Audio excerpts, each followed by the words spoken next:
Buenos días, estamos en el 16º programa La Verdad Concreta, el programa de la Alameda, de Bien Común, que conduce el periodista Lucas Yarer y quien les habla, Gustavo Vera. Hoy vamos a tener un programa bastante intenso, como en general ocurre todos los martes. Vamos a entrevistar a Mónica Lizardo, la referente de la agrupación Salvemos al Fútbol, la que más investigó sobre el tema de violencia en el fútbol, barras bravas y vinculaciones con la política.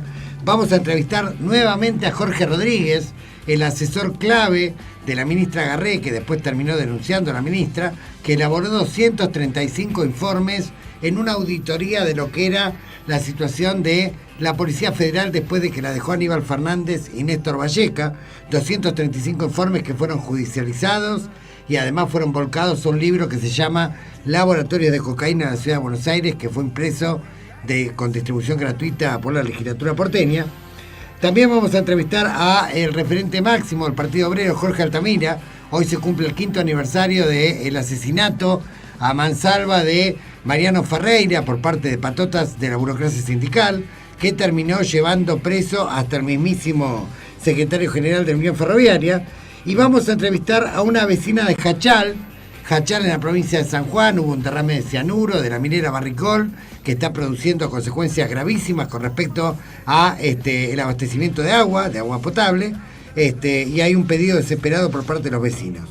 Pero antes de comenzar, y considerando que estamos a 5 días de una elección crucial que va a definir el futuro de los argentinos, una elección donde se define, además de presidente, se define en muchos casos gobernadores, diputados, miembros de el fantasmagórico Parnasur.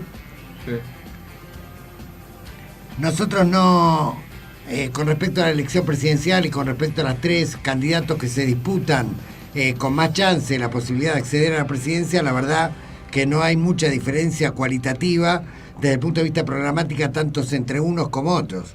Lo que sí hay una diferencia cualitativa, y en esto queremos subrayar una vez más, y los invitamos a rememorar el programa número 5 de La Verdad Concreta, que se dedicó exclusivamente al tema, es el peligro de que Aníbal Fernández sea gobernador en la provincia de Buenos Aires.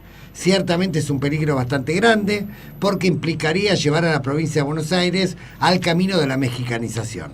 Y no estamos hablando de denuncias como la que hace la Nata en PPT, donde se lo vincula, digamos, al triple crimen, digamos, vinculado a la importación de efedrina para abastecer carteles narcos. Estamos hablando de algo mucho más grave, que no la imputación a tal o cual delito, sino cómo Aníbal Fernández, desde el Estado, fue facilitador del crecimiento sin pausa y con niveles récord de crimen organizado. Efectivamente, cuando Aníbal Fernández era ministro de Seguridad, ministro de Interior, dirigió a la Policía Federal con Néstor Valleca y sus hombres, y bajo ese periodo las comisarías porteñas y las fuerzas de seguridad en general se dedicaron a masificar, verticalizar y sistematizar la recaudación mafiosa. ¿Qué significa esto? Que cada comisaría tiene el mapa del delito, pero no para combatirlo, sino para pasar la gorra y para tarifarlo. Y que esto se hacía a escala de los jefes de brigada, los subcomisarios, los comisarios, ¿sí? Y empezó a ser de alguna manera algo sistémico. Lo que antes eran nichos de corrupción, lo que antes era decirle al policía: por una pizza te vendes a tu mamá, ¿sí? Casi pasó a ser una anécdota prehistórica, porque, digamos, a partir del periodo de Anibalandia, o sea, del control de la fuerza de seguridad, cada comisaría pasó a recaudar lo que hoy en términos contantes y sonantes sería entre 3 y 4 millones de pesos por mes. Parte de lo cual va al enriquecimiento ilícito de los jefes, parte de lo cual es para el sostenimiento diario, ¿sí?, del funcionamiento de la fuerza, y parte de lo cual, por supuesto, va para la clase política y judicial. Otra de las palancas fundamentales que Aníbal Fernández manejó durante muchos años fue la Dirección Nacional de Migraciones, con su alter ego, Ricardo Rodríguez, que venía de Quilmes. La Dirección Nacional de Migraciones, durante el periodo de Ricardo Rodríguez, tuvo el mayor crecimiento de trata con fines de explotación sexual, de trata con fines de explotación laboral, que se recuerde en la historia argentina desde la época de la conquista. el funcionario de mayor jerarquía, de mayor prestigio en la Dirección de Migraciones, el director de Control y Permanencia, Carlos Sapere, en el 2005 se fue pegando un portazo denunciando que Ricardo Rodríguez y su claque impedían inspeccionar las recurrentes y masivas denuncias que había por tráfico de hermanos latinoamericanos que venían a ser explotados en prostíbulos, en quintas, en granjas y fundamentalmente en talleres clandestinos. ¿Y qué decir de su otro amigo, Mancero Mamberti?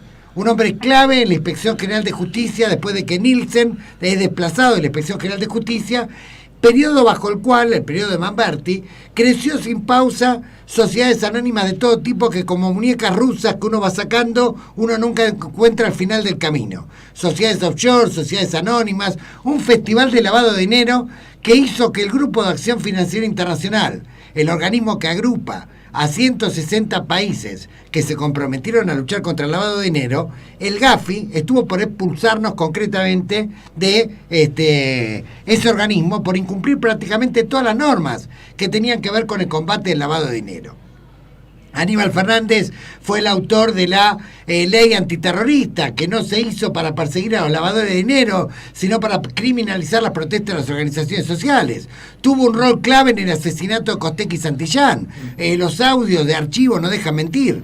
Él planteaba que había una especie de guerrillerismo armado que buscaba subvertir el orden y tomar el poder. Están los audios de la época, que cualquiera los puede encontrar en YouTube. Aníbal Fernández defendió la actuación de la policía durante el asesinato de Mariano Ferreira y hoy se cumplen 5 años concretamente de este crimen. Aníbal Fernández es el funcionario que le contesta al Papa cuando el Papa a principios de año plantea que ya hemos dejado de ser un país de tránsito, que ha aumentado espectacularmente el consumo, que probablemente hay cocinas, cosa que el Papa no hace más que repetir las estadísticas que indican Naciones Unidas, que ya somos el primer consumidor latinoamericano de cocaína, con el 2,6% de la población, que somos el tercer exportador mundial, después de Brasil y Colombia, que hay 2.000 pistas clandestinas de aterrizaje, que lo reconoce el oficialismo, hasta el propio Bernie lo ha reconocido.